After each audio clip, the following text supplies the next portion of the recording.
storm ubabalo phakathi kwesichotho in the middle of a storm. Nango umgomo esambesi sihamba ngawo kuleli Pasika yonke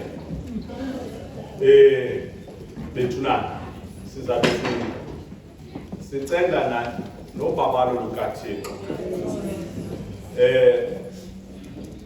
ususela namhlanje ubheka phambili Mahabe ngizawusebenzisa ke ukukhawuleza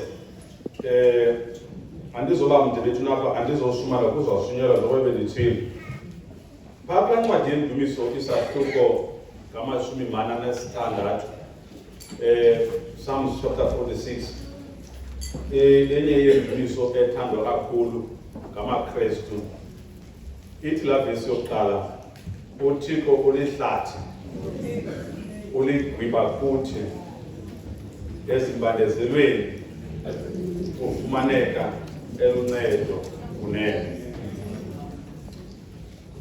izalwa ke le theme ile vesi iqhuba kuyifunda apha bethunana uThixo ulihlathi uligwiba apha kuthi sonke itsho le vesi idithi ezimbandezelweni ngamanye amagama uthi uzukumbona uThixo uba ulihlathi uligwiba ungene ezimbandezelweni soze umbone uThixo ubuyintoni na uba ngabana awudibane nembandezelo. The grace of God uyibona kakuhle xa udibana nezichotho itsho le theme siyavana bethu na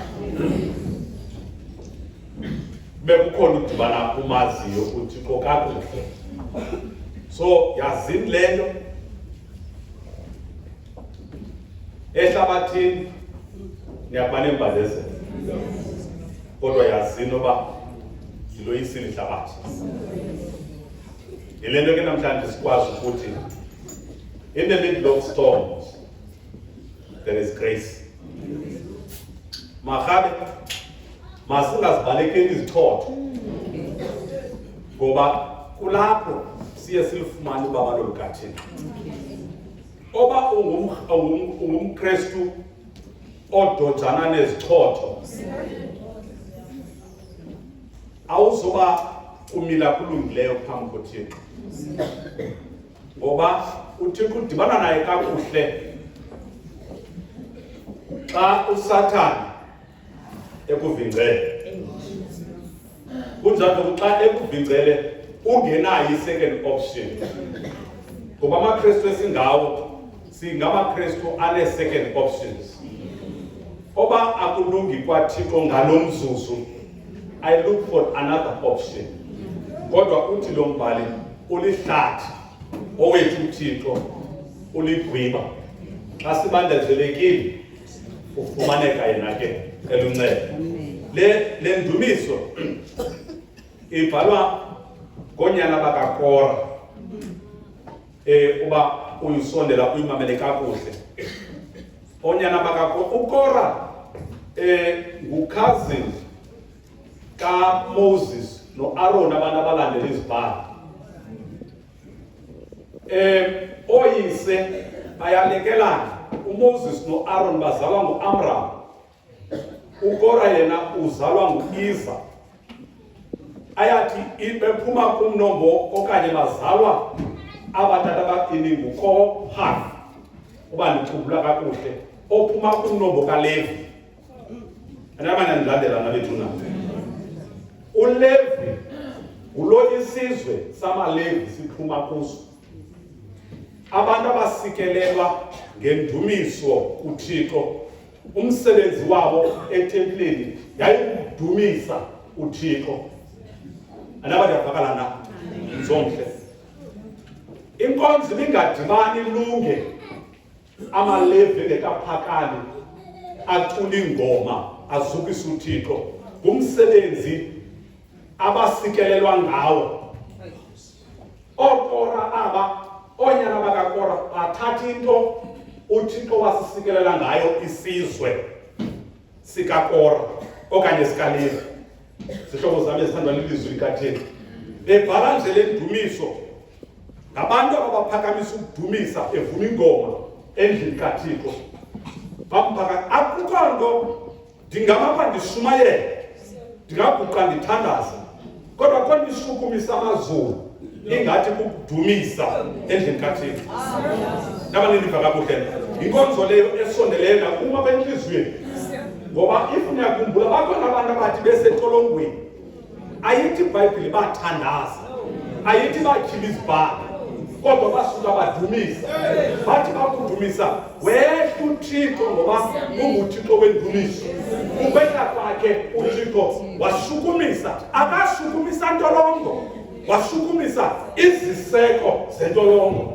Zihlobo zami, ngamanye amagama intolongo yasentendeni yesandla sikaThixo, yaselawulweni lukaThixo. Nabantu abakala na zihlobo zihle ezithandwa lelizwi likaThixo, banikwe ke lo nkonzo oonyana bakakora esuka kumnombo sezantsi njengamalevi. Zihlobo zami ke ezithandwa uyise njengobebhala apha nje ukora wayesele engasekho, wagutyungelwa ukora lo sisono sentiyo nomona.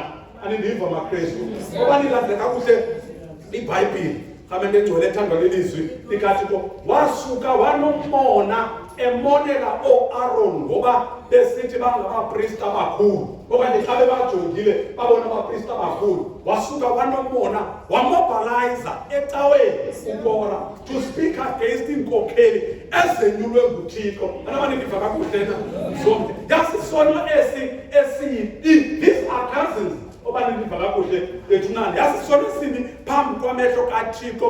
uThixo wathetha neentseku zezulu nezicaka zikaThixo etempileni, wathi thabathani nenza idini nempepho niphakamisele emazulwini nithandazela esi sono sikakora. Athi ephuma endlini yokuthandaza asuka intliziyo igcwale intiyo. Zizo zihle ezithandwa lilizwi likaThixo, wathi uThixo akayithandi intiyo emKrestwini. Anindiva mani, uThixo akawuthandi umoya wentiyo nenkohlakalo nomona endlini kaThixo. Abantu ndiva kakuhle na zonke othandwa lilizwi likaThixo, wanyanzela kuThixo athi kuthi kuyadilisana nento enjalo. Abulandela ibali likakora ngenxa nalixesha. Zihlobo zami, ukora buya yedwa apha eBhayibhileni awathi uThixo xa enomsindo wasuka wathetha uThixo emthandazweni kwezizicaka, wavuleka umhlaba. Ukora wadinywa ngumhlaba, wangcwatywa ephila ngenxa yenkohlakalo esentliziyweni. Lento yoba abantu bamobilize ecaweni benza amaqumrhu ngenxa yentiyo esezintliziyweni ayiqali namhlanje, ingesuka kude kudala. Bathi iBhayibhile isifundisa soba uThixo uyaphakama wamzala intiyo ezintliziyweni zethu, agqiba ajongane nayo ngqo. Zihlobo zam ke ezithandazayo, ndicela bamaKristu oba nihlambuluke from today, oba wavula ngento enjalo ba eyapha intliziyo. Zihlobo zam yakhawuleza igcwala intiyo. Ndicela bakule iPasika uphakamise in a form of a grace, intawulo emhlophe uhlambuluke ngoba uThixo akajongani nenkohlakalo esentliziyweni.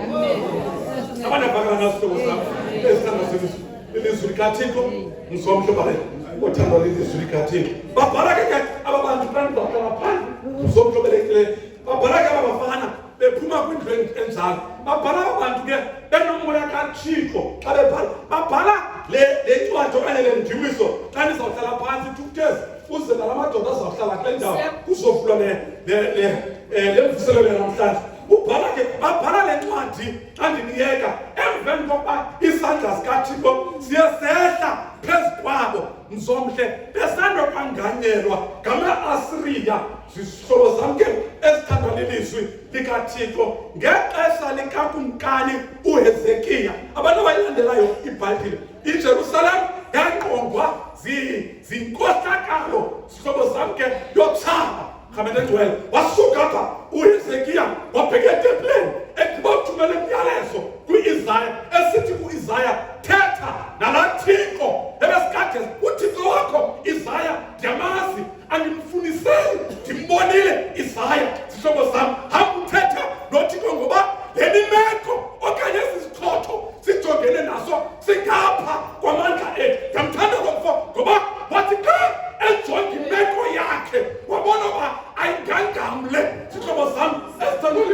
likathi ngoba apha komini esiphilayo zikhona imeko esibangapha kwamandla ethu sithi sifuna kodwa singafikeleli kodwa nomfo wathi ukhona uThixo ka-Isaya sihlobo sam owazalisa itempile kwanomsedibuleni amasonto engubo ehla sihlobo sam ke esithandazayo Thixo wathi xa imthethayo uyabona ifikile nje ilahle emlonyeni wam sono sakho wathetha naye wathi makuthunyelwe ku-Isaya sihlobo sam ke esithandazayo yathethe noThixo wahamba naye wabheka etempileni ndimfapheteleni xa yaguqa esithi Thixo izizwe zonke ngalona mzuzu Thixo izizwe singakwaziyo kodwa ndiyathandaza ngalowa mthwalo Thixo izizwe zikude nofefe lakho ndiyathandaza ngalowa umthwalo ngesisichotho esingehlelayo waba mazikwazi ngam hlobo zam ke esithandazayo wenza lo mthandazo lokumkani emcenga uThixo. There is grace in the middle of a storm. Utsho lo mfo xa ethetha ngoba ndingcwele ethanda lelizwi likaThixo wathi uThixo nguThixo osikwayo yini uThixo unguThixo endlebe yakhe ingekude ngoba ngabana asive ukukhunga kwethu uThixo unguThixo wezistorms zethu uThixo unguThixo ongabhekile iyo xa sizibona sijongene nesichotho wathi unguThixo njalo wasuka waphakama wongamela isichotho esijongene nesizwe kuthithizisa uThixo wakwazi ukongama kule Pasika sithokoza ndicela uba lento ujongene esisichotho zaziwa nguwe nendlu yakho lithuba eli kule Pasika uJika usijonge sithokoza wagqiba xa usijonge ufane noDavide ejonga uGoliath esika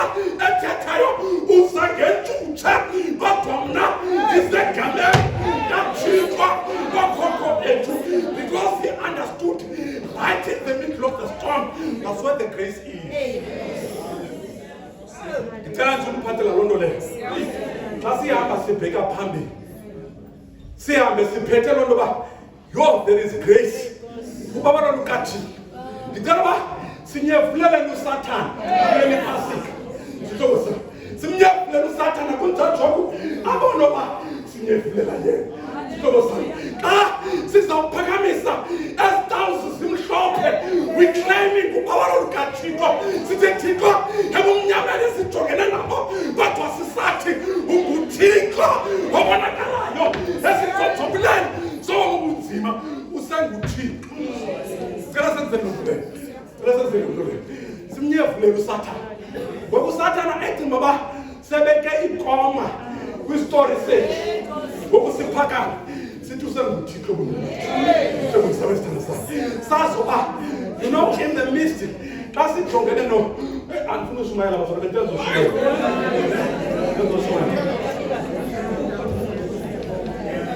ikhona imvuselelo ezayo thina bandizinqandi thina cela ke sihambe ngaloo nto ke apha kule Pasika wonke umntu olapha nosezayo imane nisitsho ukuthi there is grace that awaits for us. Ibona kule Pasika we are all about the grace of Ubaba lukaThixo. You know, and it's time for us to claim Ubaba lukaThixo. Isingwe sethu sesiphakamisa Ubaba lukaThixo. Emakhayeni ethu uthi ungena uthi Ubaba lukaThixo mahlale kule ndlu. Uthi uphuma uthi Ubaba lukaThixo mahlale kule ndlu. You bless your children uthi Ubaba lukaThixo awuhlale phezu kwabantwana bakho.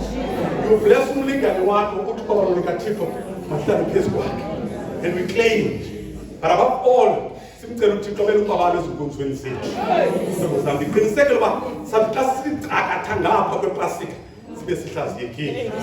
Kanti Paul sithatha izinto ezindala sisifeza. Sasuka sasisidalwa esisha. Ngivulile tuthezi le mvuselelo nale Pasika namhlanje. Naku umgomo ke esiyama ngawo. andizokuyivala le Bible yawuthi emveni kwayo yonke into ndizawubeka ke nabazalwane ilizwi leli apha mna bendisenza nje le ekumele uba ndiyenze njengomhlahlandlela obheka ke basi ke ndicela ke siculeni ke ngoku ichorus okanye iculo lesibini semvuselelweni.